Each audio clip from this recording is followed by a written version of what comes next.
Ndewo ndị ọma njem ọnụ. Ana m anabata unu na nnọkọ anyị nke taa. Ụbọchị taa, ana m ewetara unu akụkọ ihe kpatara mbe ji nwee iberibe azụ. Ọ ka bụ m enyi gị Ebube.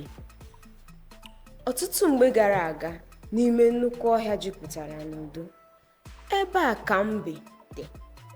Mbe bụ anụmanụ mara mma nke ukwuu. O nwere amamihe, mana aghụghọ juru ya isi. Ọ na-aghọrị ndị ọzọ iji nweta ihe ọ chọrọ mgbe ọbụla. Otu ụbọchị, ụmụ nnụnụ natara ozi site n'elu maka oriri. Ha niile nwere ọṅụ nke ukwuu. Mgbe ha na-aṅụrị, mbe nụrụ ya.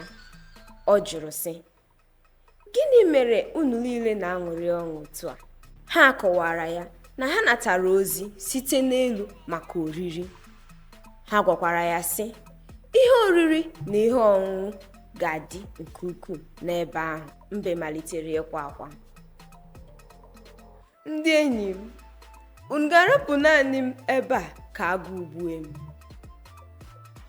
Ụmụ nnụnụ jụrụ ya, "Gịnị ka anyị ga-eme?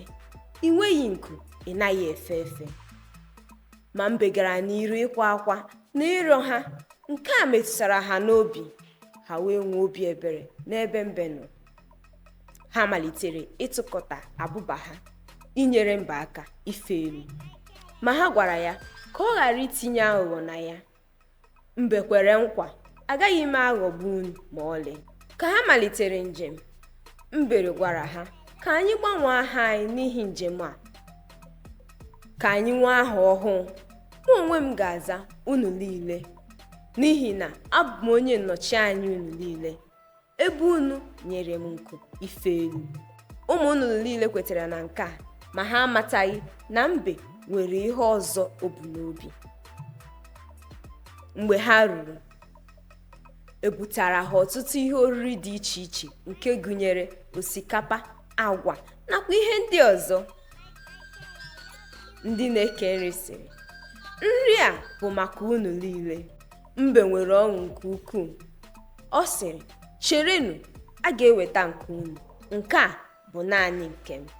Aha m bụ unu niile."